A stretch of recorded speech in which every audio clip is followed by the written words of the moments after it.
che oggi siamo quasi tutti studenti, quindi vorrei approfittarne per parlare assieme un po' di fisica. Per iniziare, per favore, chi tra voi ama la fisica, alzi la mano.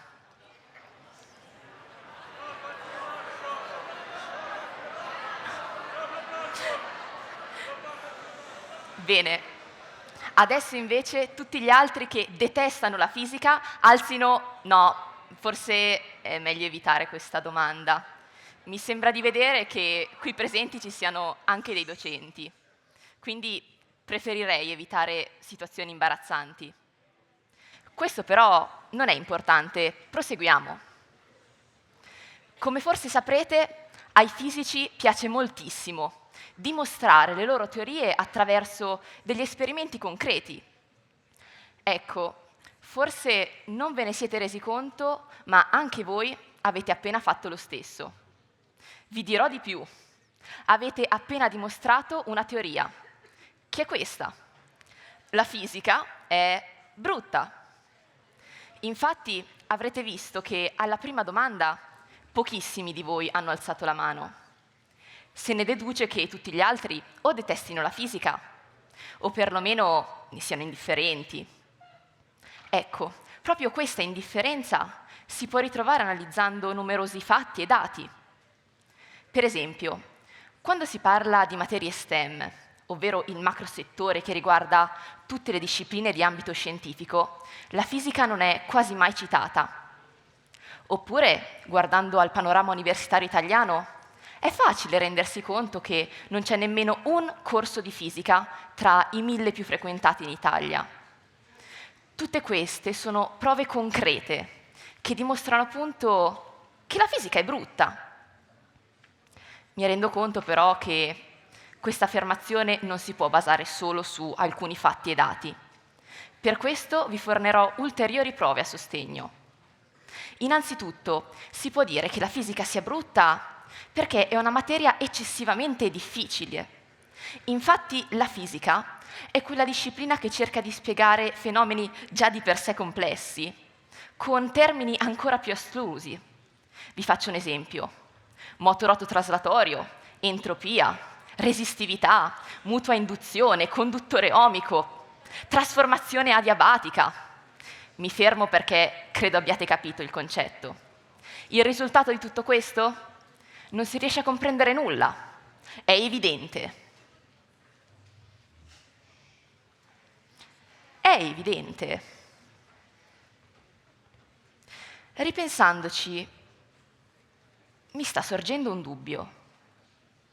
Davvero la fisica è formata solo da conti e formule complesse? Davvero solo i geni possono capire la fisica? Non ne sono più tanto convinta. Infatti, sotto certi aspetti, si può dire che la fisica sia anche intuitiva. Posso dimostrarvelo. Guardiamo tutti assieme questa formula. Sì, effettivamente, letta per la prima volta, può apparire difficile. In realtà, descrive un fenomeno molto semplice. Gli oggetti, se lasciati cadere, precipitano fino al suolo. Questo perché la Terra, dotata di una massa molto maggiore rispetto al nostro libro, lo attira a sé, quasi come fossero delle calamite. Questa legge fu formulata da Isaac Newton, uno dei più grandi fisici mai esistiti. La cosa interessante è che Newton non si limitò a fare conti su conti nel suo studio polveroso. Lui andò all'aria aperta, analizzò il mondo che lo circondava e attraverso intuizioni ed esperimenti riuscì appunto a formulare la legge di gravitazione universale, una delle più importanti di tutta la fisica classica. Vi dirò di più, non solo la fisica può anche essere intuitiva oltre che difficile. La fisica non è neppure per soli geni. E questo ce lo ha insegnato lui, Einstein. Lui fu uno dei più grandi fisici mai esistiti. Tuttavia, nemmeno la sua vita fu priva di difficoltà. Infatti, a scuola era descritto dai suoi insegnanti come un alunno indisciplinato e poco incline allo studio. Inoltre, non venne nemmeno ammesso quando fece domanda d'ammissione per il Politecnico di Zurigo. Tutte queste iniziali difficoltà non lo fermarono. Lui era una persona curiosa. Era un ragazzo come tutti noi all'inizio, pieno di dubbi, perplessità, domande verso il mondo.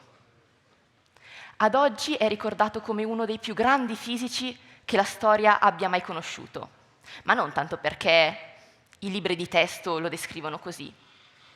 Lui fu un grande, perché ci insegnò che si fa fisica nel momento in cui non si è più sicuri di niente, però si è ancora curiosi di tutto.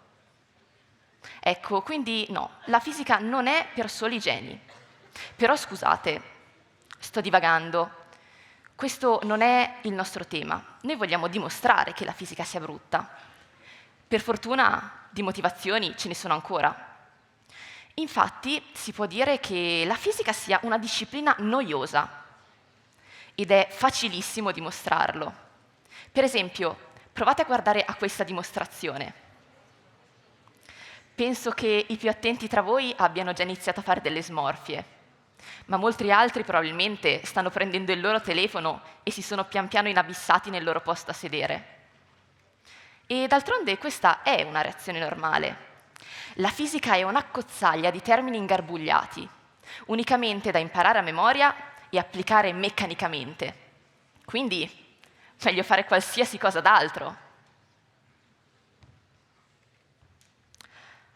Anche se, riflettendoci, forse non sono più così tanto sicura che noiosa sia l'aggettivo corretto. Infatti, ogni tanto la fisica riesce anche ad essere rivoluzionaria. Ci permette di vedere il mondo con occhi diversi, rivoluzionando completamente le nostre certezze. E la storia ce lo dimostra. Per esempio, inizio Novecento. Quelli erano gli anni in cui si credeva che la fisica avesse raggiunto il suo apice massimo. Tutti i fenomeni della scala macroscopica erano stati scoperti.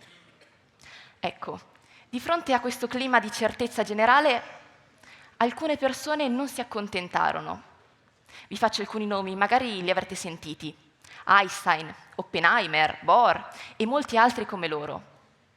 Tutti questi, che ad oggi sono riconosciuti come grandi fisici, vollero andare oltre a quello che si vedeva con gli occhi.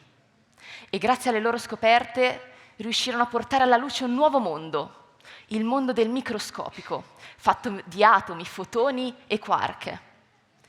Loro rivoluzionarono la fisica completamente. Tutti questi grandi fisici furono come stelle luminose che illuminarono con le loro scoperte l'intera umanità.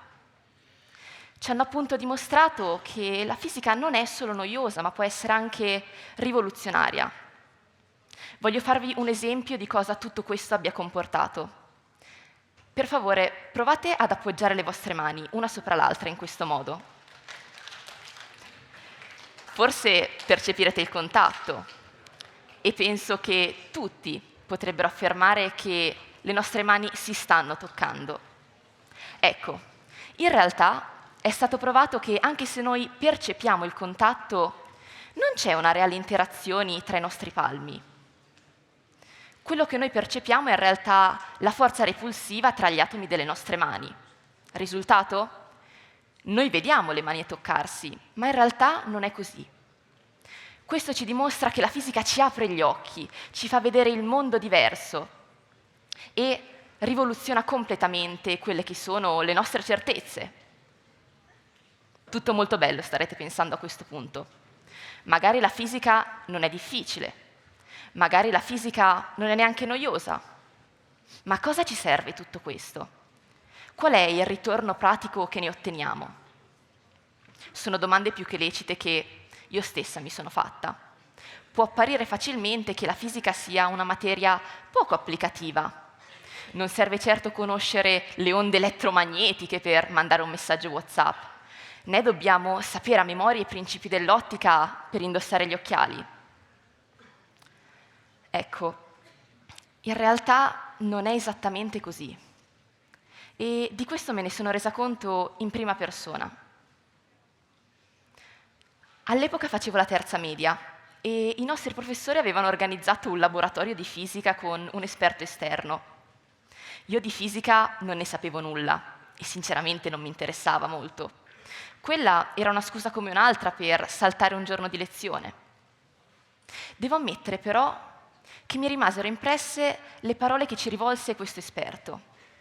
Alla fine del suo discorso si congedò da noi dicendo: «Ragazzi, vi ho appena dimostrato perché la fisica può essere bella. Mi auguro vivamente che voi non crediate ad una sola parola di quello che vi ho appena detto. Vorrei che vi rimanesse che fisica non è ripetere a memoria quello che ci insegnano gli altri.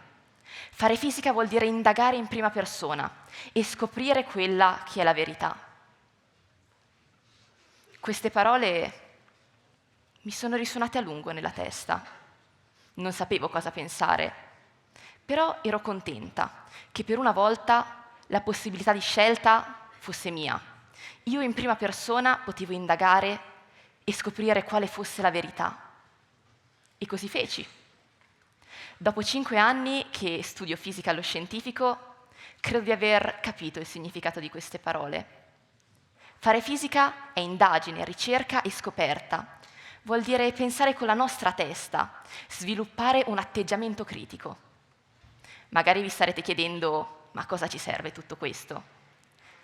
In realtà è molto utile, soprattutto nella nostra società. Pensare con la nostra testa ci permette di essere più attenti di fronte a quelle che possono essere fake news, raggiri, frodi. Noi impariamo ad essere persone consapevoli delle nostre scelte. Bene. Quindi, riassumendo, non si può neanche dire che la fisica sia inutile. Ma allora, esistono davvero delle motivazioni per dire che la fisica sia brutta? No, cosa vado a pensare? Ci devono essere. È provato da fatti e dati che la fisica non piaccia alla maggior parte delle persone. E il motivo non può che essere uno: la fisica è brutta. Anche se in questo motivo non mi vengono in mente altre motivazioni per affermare che la fisica sia brutta. Anzi, mi verrebbe quasi da dire che la fisica è bella. Questa però è un'ipotesi e io non mi voglio fermare a una semplice opinione. Sono una persona consapevole, quindi voglio ricercare in prima persona la verità, scoprire se queste parole sono vere. E voi? Cosa avete intenzione di fare? Voi credete ancora che la fisica sia brutta? Grazie dell'attenzione.